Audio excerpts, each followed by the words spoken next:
তো hello guys, আসসালামু আলাইকুম। তো আজকে হলো 20 নম্বর রোজা, আর আমি সারা রাতকে জেগেছিলাম, একটু কাজ ছিল। তো কাজগুলো কমপ্লিট করার পর আমি ঝটপট করে চলে গেলাম সাইরি করার জন্য। তো সাইরি আলহামদুলিল্লাহ কমপ্লিট করে এখন চলে যাবো বিরাজ করার জন্য। বিরাজ করে রেডি হয়ে গেলাম ফজরের নামাজ পড়তে যাওয়ার জন্য। আর আমার বিলাকিটাকে নিয়ে সোজা চলে গেলাম মসজিদে ফজরের নামাজ আদায় করার জন্য। তো দেখা হচ্ছে সকালবেলায়। তো আজকে একটা মালের অর্ডার চলেছিল, তো ডেলিভারি দাদা চলেছিল। তো ঝটপট করে এখন মালটাকে প্যাকিং করে দাদাকে দিয়ে দিলাম। তারপর একটা সাদা পড়া সাইকেল দেখতে পেয়েছি, কে কে দেখেছে কমেন্ট সেকশনে অবশ্যই জানিও। তারপর শুতে না শুতে আমি চলে গেলাম আমার ছোট্ট পাড়া মাঠের কাছে খেলা করার জন্য। তোর সাথে খেলা করতে করতে আসলে ওয়াক্ত হয়ে গেছিলো, তো চলে গেলাম নামাজ পড়তে যাওয়ার জন্য।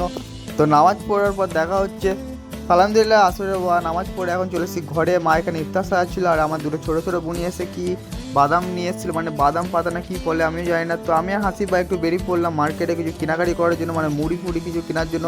তো এখান থেকে মুড়ি আর মিউনিস নিয়ে আমরা সোজা চলে যাবো বাড়ি যাওয়ার জন্য। তো কারণ ইফতারের টাইমও হয়ে যাচ্ছিলো, তো ঝটপট করে গাড়িটাকে বার করে সোজা চলে গেলাম বাড়িতে। তো বাড়িতে এসে কাজে লেগে গেলাম, মানে খালাদা বাড়িতে কিছু খাবার দিতে গেছিলাম। তো আরিয়ান ভাইয়ের সাথে দেখা হয়ে গেলো। তো আরিয়ান ভাই আজকে ঘরেই আছে। তো ভাই আজকে বানাচ্ছে বার্গার, আর বার্গারের দেখাবো কিরম করে ভাই বানাচ্ছিল।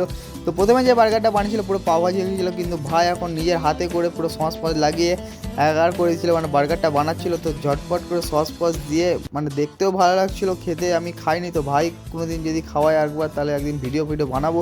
তো ভাই এখানে গোটা গোটা পুরো চিজ পিস দিয়ে এখন আমাদের বার্গার, মানে ভাইয়ের বার্গার এখন পুরো রেডি। তো এখন আমরা বার্গার দেখতে দেখতে চলে গেলাম বাড়িতে। আর আজকে এসেছিলো তাসু, আর তাসুকে আমি কাজ করতে লাগিয়ে দিয়েছিলাম, মানে খালাকে দিয়েছিল সেটাকে তাসুকে দিয়ে দিয়েছিলাম। তো ঘরে এসে এখন সবাই মিলে একসঙ্গে ইফতার করতে বসে পড়লাম। তো আলহামদুলিল্লাহ আজকে রোজাটা ভালোভাবে কাটলো। তোমাদের কেমনভাবে রোজা কাটছে অবশ্যই কমেন্ট সেকশনে জানিও। টাটা।